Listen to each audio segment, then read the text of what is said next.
Fake ones are useless. Don't come to the family meeting, okay? I quickly glanced at James, but he too had a mocking grin. Amy's real mom was so beautiful. Not like this worn-out lady. Seeing my hurt expression, James looked annoyed. You were just here to take care of Amy, and now you're not needed anymore. Thanks for your service. True, we don't need a nanny anymore. Thanks, I guess. In that moment, something inside me snapped. Amy never really saw me as her mother after all. And neither did James. They both saw me as a convenient person to look after Amy. I don't consider people like that as family. All right, maybe it's best if you meet Amy's real mom. I muttered and dialed a number. My name is Jessica Peterson, and I just turned 50. I've been working at a renowned trading company since I graduated. Thankfully, it's a pretty well-known company, so many recognize its name. I've been married to James for 20 years. I met James through a friend's introduction. When I noticed others getting married, I panicked and begged my friends to introduce me to someone. James struck me as a very serious person when we first met. He had black hair and wore glasses. He dressed modestly in a shirt and slacks. I've never liked flashy people, so I found James's demeanor comforting. After that, we went on many dates. Our dates mostly consisted of dinner after work. We never went to amusement parks or movie theaters. In fact, I hardly ever saw James on weekends. But I didn't mind. Even the briefest moments with James made me happy. And then, about 6 months after we met, James suddenly proposed to me, saying, "Would you consider dating me with the intention of getting married?" By that time, I had already fallen deeply in love with him. So, when he asked, I was overjoyed. And I said, "Yes, I want to be with you, James." James seemed thrilled with my answer, and we started dating. Then he told me something I didn't know before. It was about his child. "I actually have a child from my previous marriage," he told me, looking apologetic. I was taken aback, not just by the news of his child but also by the fact that he was divorced. The news of a child was particularly shocking. I'm sure my surprise was evident. But my feelings for James remained unchanged. So I smiled at him and said, "Is that so? Introduce me sometime. We're gonna live together once we're married, after all." James replied, "Thank you, Jessica. I was worried you'd hate me if I told you the truth," James said with a very happy face.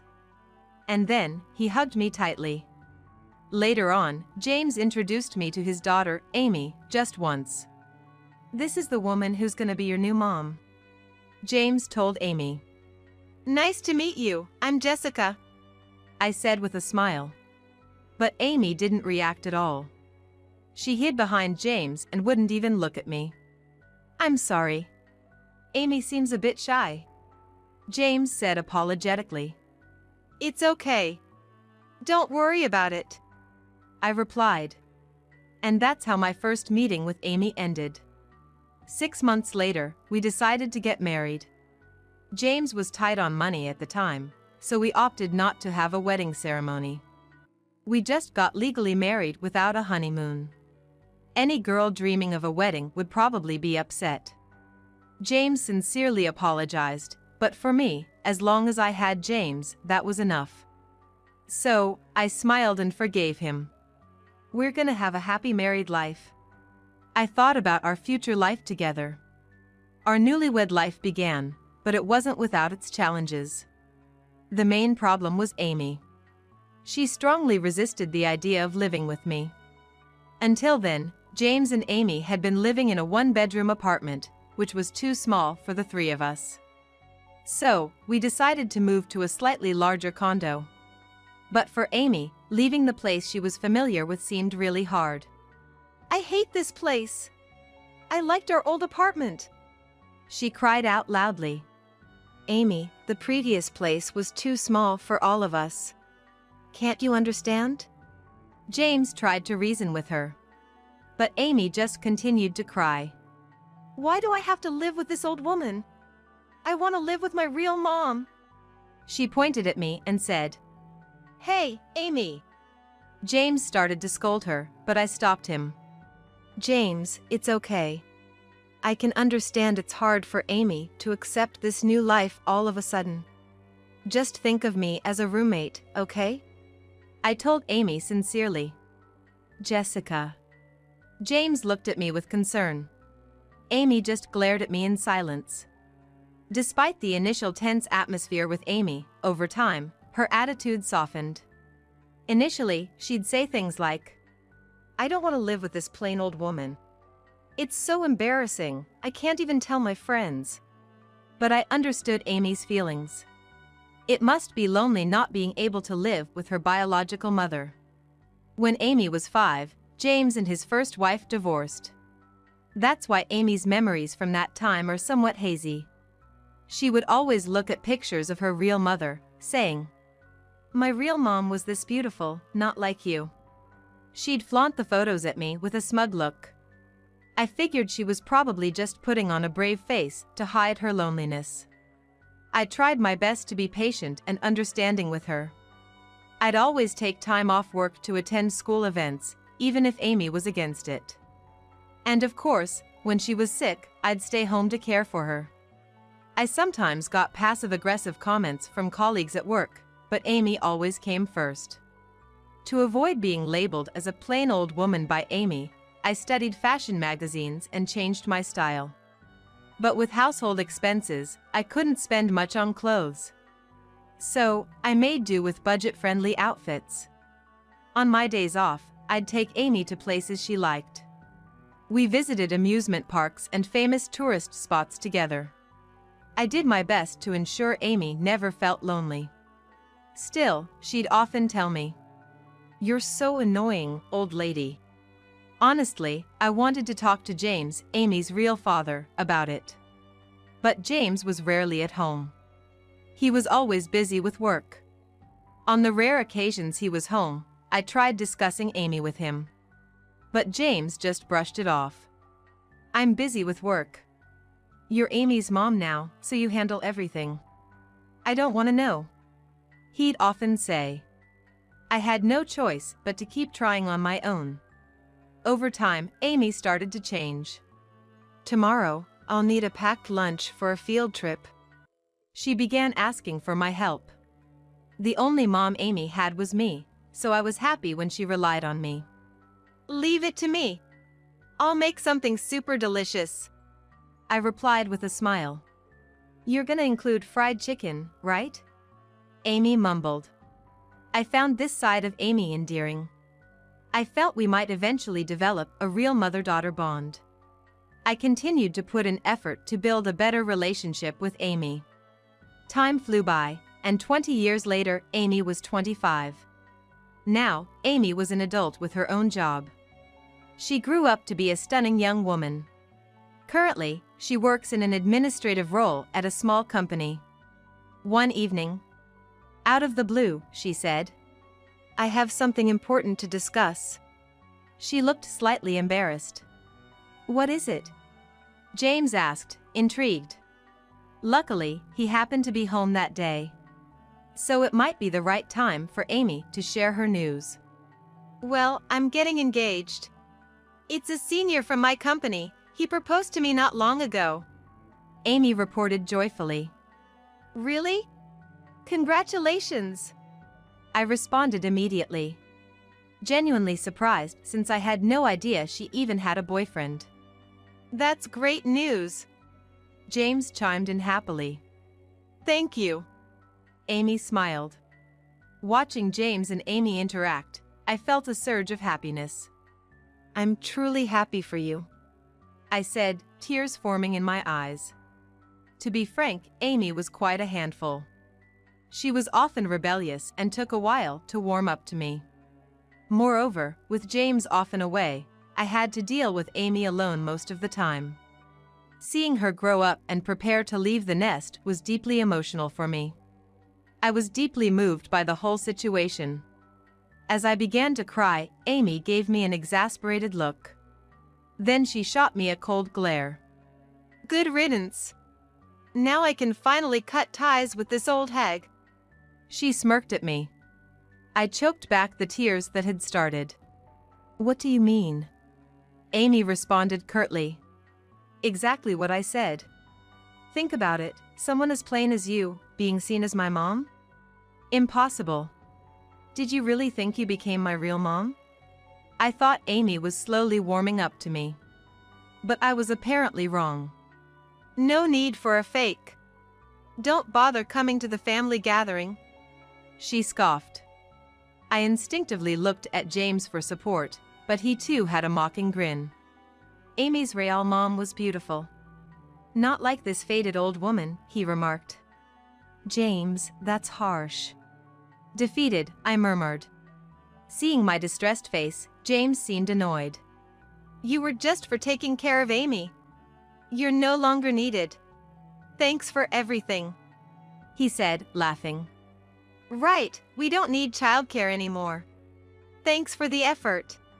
Amy chuckled. In that moment, I felt something snap inside of me. It turned out, Amy never really saw me as her mother. And neither did James.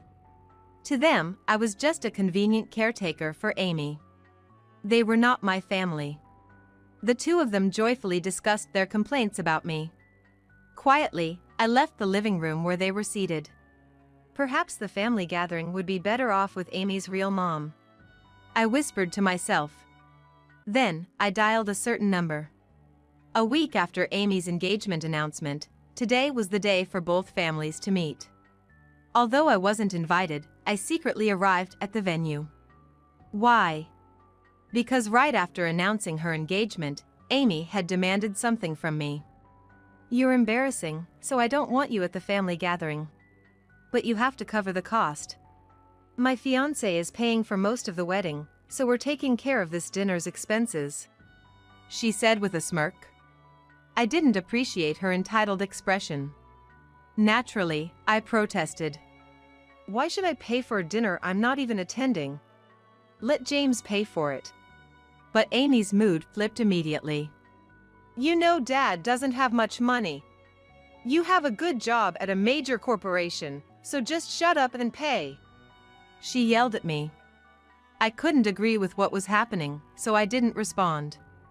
Eventually, Amy said, All I want from you is to cover the costs. Just be ready when it's time to pay. She then handed me the reservation details for the family meeting. The address and reservation time were written on it. After that, Amy went straight to her room.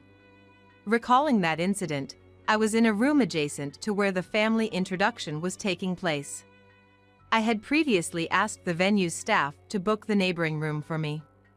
If it was just about the money, I'd think it would be best to show up towards the end of the meal. However, I had another purpose in mind. Luckily, I could faintly hear the voices from the next room. I listened carefully. I'm sorry my mother couldn't make it today. She suddenly fell ill, Amy said, looking a bit down. How phony of her. Telling me not to come and then making such a statement. My wife apologizes. I'll handle things today, James added to Amy's fiancé and his parents. Both of them seemed to be in on it. But that didn't matter to me anymore. There's someone better suited for this family introduction, I mumbled to myself. I then signaled to someone I had previously contacted. Thank you for coming. She gave me a thumbs up and headed to the introduction room. James, Amy. Long time no see. Amy's real mother, known as Susan, appeared in the doorway. Susan. Why are you here? James seemed taken aback. The others were left dumbfounded. I invited her. You don't need a fake when you can have the real deal, I said, smiling from behind Susan. I had easily found Susan's contact through James' social media, and given that I recognized her from Amy's photos. Originally, I researched to allow Amy to contact her real mother. But with the current situation, I ended up contacting Susan. At first, Susan was really surprised when I contacted her on social media. It's understandable, getting a sudden message from James' current wife would typically cause such a reaction. However, once I explained the situation, she understood and agreed to come to the family gathering. When I relayed this to James, his mood changed dramatically. Why the hell did you do something like that? He glared at me with full force. Susan is undeniably beautiful, but she's quite flashy. Apparently, she's 5 years younger than me, but she doesn't seem her age at all. Her hair is colored ash pink. And she's dressed in trendy, youthful clothes from top to bottom. She clearly takes great care in her appearance and looks at least 10 years younger than she is. It's a mystery to me why someone as straightforward as James would marry someone who's his complete opposite. Amidst everyone's shock, only Amy responded. "Mom," she murmured, probably recognizing Susan from some old photos. Then, Susan quickly turned to Amy and said, "What? Can you not call me Mom? I gave birth to you, but I hardly raised you. And I heard you've been talking trash about the woman who did raise you. Don't you think someone who can't even appreciate their own parents isn't fit for marriage?" She looked at Amy with a hint of disdain. Amy was clearly shocked to hear such words from the mother she had only dreamed of. Suddenly, James, who had been silent, shouted, "Shut up! You'd probably ask if she loved you. It's your fault for not raising Amy properly. Reflect on that."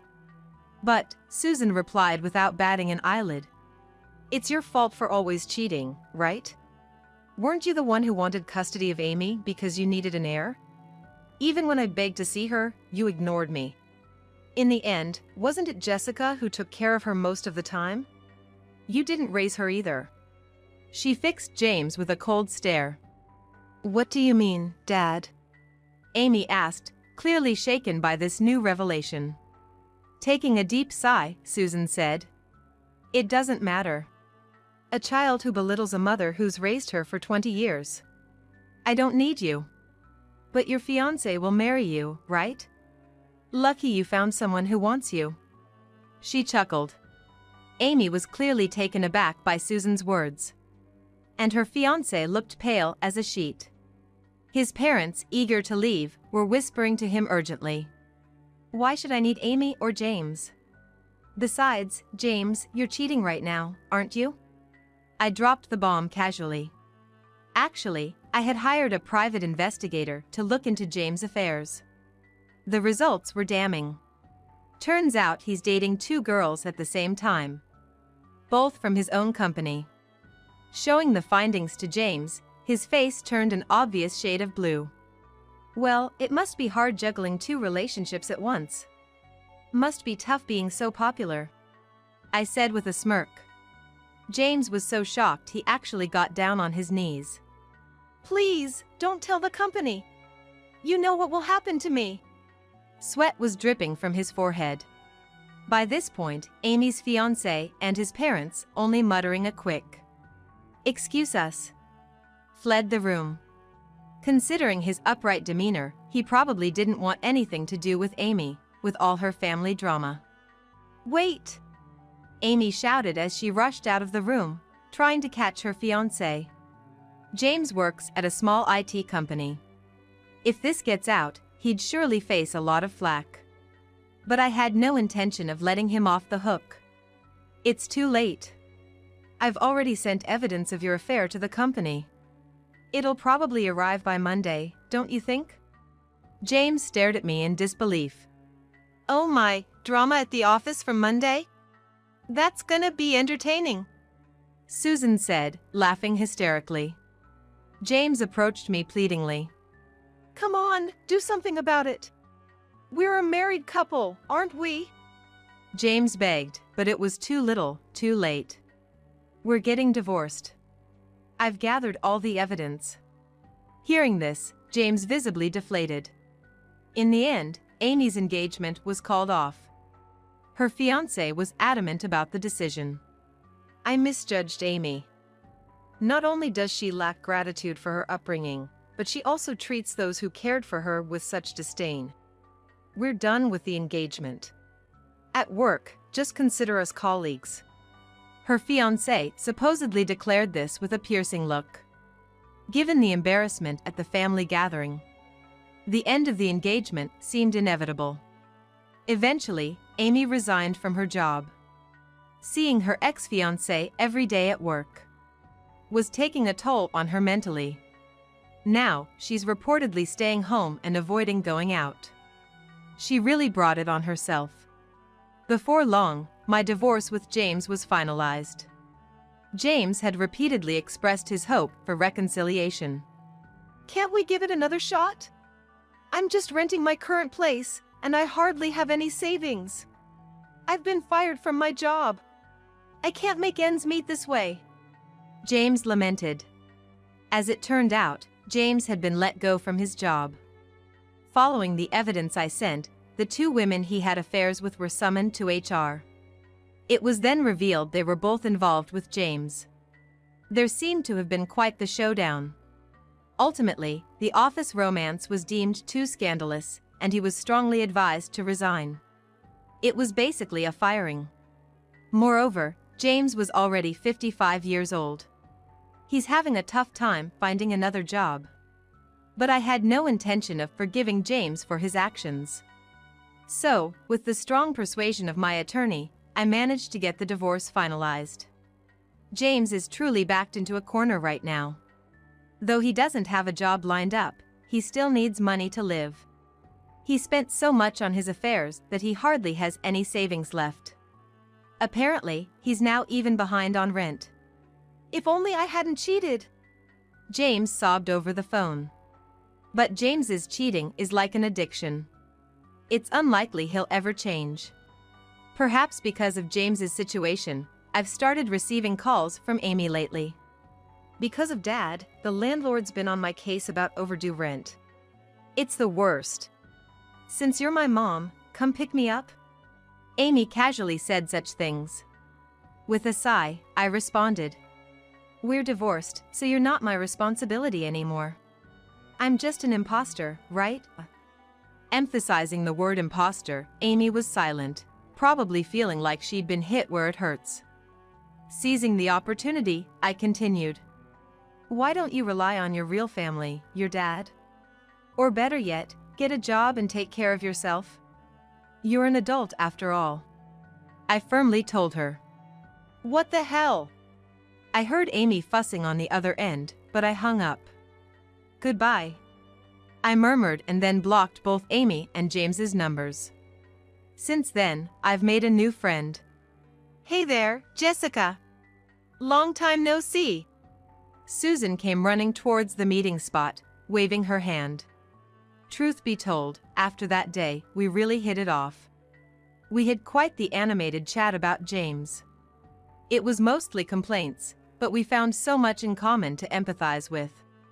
Plus, talking with Susan is always fun. All this time, I had been consumed with looking after Amy and working. So, I hardly had any time for myself. But now, I can enjoy my own time however I please. Thinking about that makes me quite excited. Jessica, you've been smiling a lot more lately. A smiling face suits you better. It makes me happy too, Susan said with a bright smile. Her words warmed my heart. Some say turning 50 is the halfway point in life, but I don't feel that way at all. To me, this is just the starting point. I'm determined to live a life without regrets from here on out.